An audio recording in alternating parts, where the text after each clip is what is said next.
ভগৱানৰ আটাইতকৈ প্ৰিয় ভক্ত কোন? আমি সকলোৱে দেখিছোঁ যে ঈশ্বৰক প্ৰসন্ন কৰিবলৈ মানুহে বিভিন্ন ধৰণৰ পূজা পাতল, জপ তপ আদি কৰে। বিভিন্ন সামগ্ৰী ঈশ্বৰলৈ বুলি আগবঢ়ায়। পিছে এইবোৰ কৰিলে ঈশ্বৰ সঁচাকৈয়ে প্ৰসন্ন হয়নে?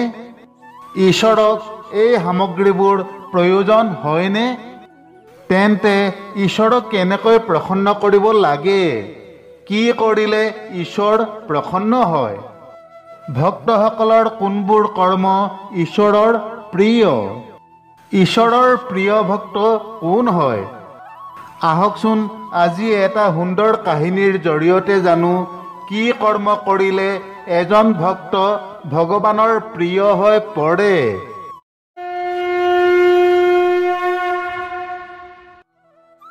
আমি সকলোৱে জানো যে দেৱৰ্ষি নাৰদ ভগৱান বিষ্ণুৰ পৰম ভক্ত, যিয়ে সদায় নাৰায়ণ নাৰায়ণ নাম জপ কৰি ঘূৰি ফুৰে।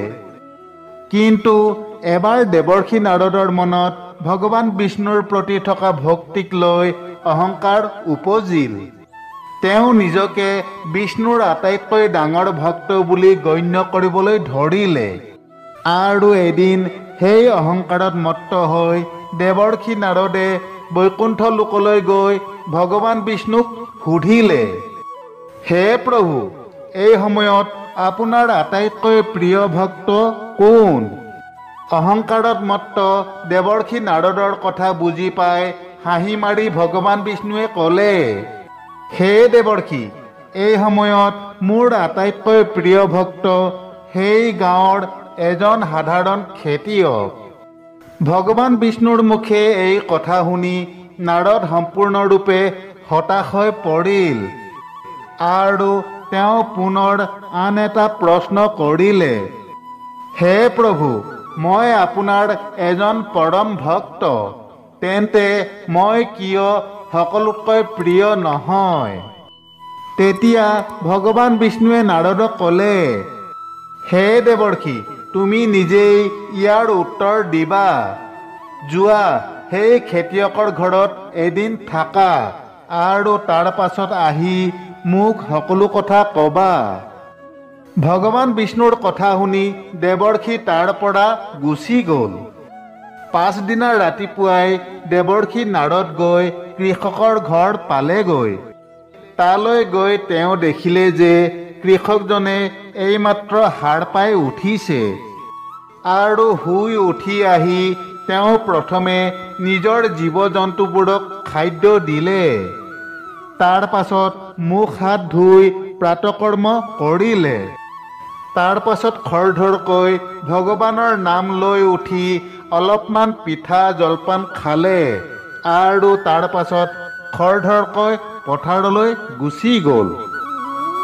তাৰ পাছত সেই কৃষকে গোটেই দিনটো পথাৰত কাম কৰিলে আৰু সন্ধিয়া পুনৰ ঘৰলৈ উভতি আহি জীৱ জন্তুবোৰক নিজৰ নিজৰ ঠাইত বান্ধি খাদ্য আৰু পানী দি গা পা ধুলে। তাৰ পাছত কিছু সময় ঈশ্বৰৰ নাম জপ কৰিলে। তাৰ কিছু সময় পাছত পৰিয়ালৰ সকলোৰে লগত বহি ৰাতিৰ আহাৰ খাই অলপ সময় কথা পাতি শুই পৰিল। গোটেই দিনটো খেতিয়কৰ ওচৰে পাজৰে থাকি এই সকলোবোৰ দেখি দেৱৰ্ষি নাৰদে পুনৰ ভগৱান বিষ্ণুৰ ওচৰলৈ আহি ক'লে, হে প্ৰভু, আজি মই সেই খেতিয়কৰ লগত গোটেই দিনটো থাকিলোঁ, কিন্তু তেওঁ আপোনাৰ নামো সঠিকভাৱে জপ কৰা নাছিল। ৰাতিপুৱা অলপ সময় আৰু গধূলি অলপ সময়ৰ বাবে তেওঁ আপোনাৰ ধ্যান কৰিছিল আৰু সেয়াও অতি খৰখেদাকৈ। আৰু মই দিনটোৰ ভিতৰত সকলো সময়তে কেৱল আপোনাৰ নামেই জপ কৰি থাকোঁ। তেন্তে এতিয়াও আপুনি ক'ব নেকি যে সেই দুখীয়া কৃষকজনেই আপোনাৰ প্ৰিয় ভক্ত? ভগৱান বিষ্ণুৱে নাৰদৰ কথা শুনি ক'লে, হে দেৱৰ্ষি, এই কথাৰ উত্তৰ তুমি নিজেই মোক দিবা। আৰু এনেদৰে কৈ ভগৱান বিষ্ণুৱে দেৱৰ্ষি নাৰদৰ হাতত অমৃতেৰে পূৰ্ণ পাত্ৰ এটা দি ক'লে, হে নাৰদ, তুমি এই পাত্ৰটো লৈ ত্ৰিভুৱন ঘূৰি আহা। কিন্তু মনত ৰাখিবা যে এই পাত্ৰৰ পৰা যদি এটোপাল অমৃতো তললৈ পৰি যায়, তেন্তে তোমাৰ সমস্ত জীৱনৰ ভক্তি আৰু পুণ্য নাশ হ'ব। তেতিয়া ভগৱান বিষ্ণুৰ কথা অনুসৰি দেৱৰ্ষিয়ে অমৃতেৰে পূৰ্ণ পাত্ৰটো হাতত লৈ ত্ৰিভুৱনৰ পৰিক্ৰমা কৰিবলৈ আৰম্ভ কৰিলে। যি দেৱৰ্ষিৰ মুখৰ পৰা নাৰায়ণ নাৰায়ণ নাম জপ কৰাৰ শব্দ অবিৰতভাৱে ওলাই থাকে, পৰিক্ৰমা কৰি থকা সময়ত সেই দেৱৰ্ষিৰ মুখৰ পৰা এবাৰো নাৰায়ণ নাৰায়ণ শব্দ ওলাই নাহিল। অমৃতেৰে ভৰা পাত্ৰটো চম্ভালিবলৈ তেওঁ ইমানেই মনোনিৱেশ কৰিবলৈ ধৰিলে যে নাৰায়ণৰ নাম ল'বলৈও পাহৰি গ'ল। কিয়নো সেই পাত্ৰৰ পৰা যদি এটোপাল অমৃতো তললৈ সৰি পৰে, তেন্তে তেওঁৰ সমগ্ৰ জীৱনৰ ভক্তি আৰু পুণ্য নোহোৱা হৈ যাব। সেয়েহে অতি সাৱধানতা অৱলম্বন কৰি অৱশেষত দেৱৰ্ষি নাৰদে তিনিও লোকৰ পৰিক্ৰমা সম্পূৰ্ণ কৰিলে। পৰিক্ৰমা সম্পূৰ্ণ কৰি উঠি দেৱৰ্ষি নাৰদ যেতিয়া ভগৱান বিষ্ণুৰ ওচৰলৈ উভতি আহিল, তেতিয়া তেওঁ আনন্দিত হৈ ভগৱান বিষ্ণুৰ ওচৰলৈ আহি ক'লে, হে প্ৰভু, তিনিও লোকৰ পৰিক্ৰমা মই সফলতাৰে সম্পূৰ্ণ কৰিলোঁ। এই সময়ছোৱাত মই অমৃতৰ এটা টোপালো তললৈ পৰিবলৈ নিদিলোঁ। তেতিয়া ভগৱান বিষ্ণুৱে সুধিলে, হে দেৱৰ্ষি, তুমি ত্ৰৈলোক্য পৰিক্ৰমা কৰাৰ সময়ত মোৰ নাম কিমানবাৰ লৈছিলা? কিমানবাৰ মোলৈ তোমাৰ মনত পৰিল? ভগৱান বিষ্ণুৰ এই প্ৰশ্নৰ উত্তৰ দি নাৰদে ক'লে, মোক ক্ষমা কৰিব প্ৰভু, মোৰ সমস্ত মনোযোগ এই অমৃতৰ পাত্ৰটোৰ ওপৰত আছিল, যাতে পাত্ৰৰ পৰা অমৃতৰ টোপাল এটাও তললৈ নপৰে। এনে পৰিস্থিতিত মই আপোনাৰ প্ৰতি কেনেকৈ মনোযোগ দিম? গতিকে মোৰ পৰিক্ৰমা কালত আপোনাৰ নাম জপ কৰিবলৈ নহ'ল। দেৱৰ্ষি নাৰদৰ কথা শুনি ভগৱান বিষ্ণুৱে হাঁহি মাৰি ক'লে, হে নাৰদ, সেই কৃষকজনলৈ মন কৰা। তেওঁ গোটেই দিনটো নিজৰ কামত ব্যস্ত হৈ থাকে, কঠোৰ পৰিশ্ৰম কৰে। দিনটোৰ কষ্টৰ অন্তত তেওঁ সম্পূৰ্ণৰূপে ভাগৰুৱা হৈ পৰে, আৰু নিজৰ কাম কৰি থকাৰ পাছতো তেওঁ মোক নিয়মিতভাৱে স্মৰণ কৰে।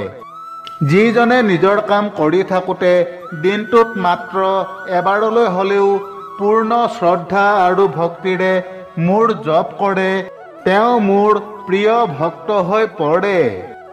আজি তুমি মাত্ৰ এটা কাম কৰিব লগা হৈছিল, সেয়া আছিল সেই অমৃতৰ পাত্ৰটোৰ যত্ন লোৱা। আৰু এই এটা কাম কৰাৰ বাবেই তুমি মোৰ নামটো ল'বলৈ পাহৰিলা।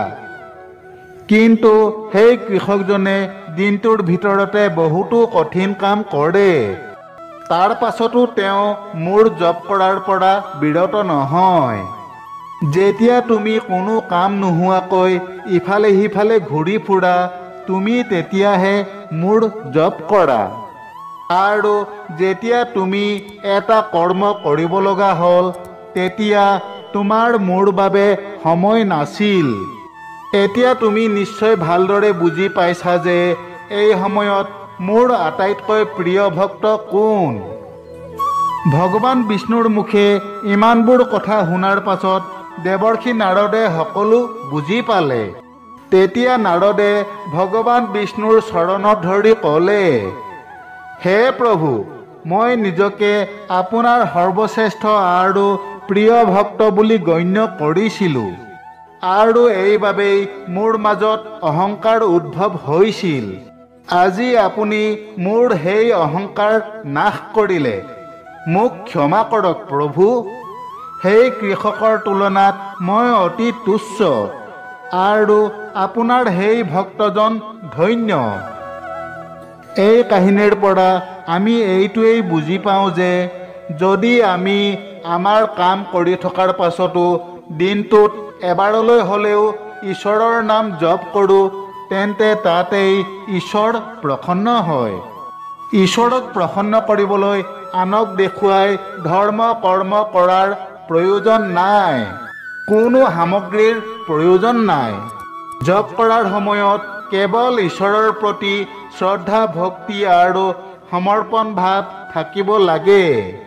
আনক দেখুৱাই জপ তপ পূজা পাতল কৰি একো লাভ নাই।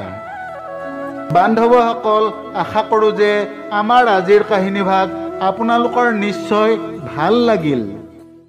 আগলৈ অন্য এক নতুন কথাৰ সৈতে পুনৰ লগ পোৱা আশাৰে তথা আপোনালোক সকলোৰে কুশল কামনাৰে আজিলৈ সামৰিছোঁ।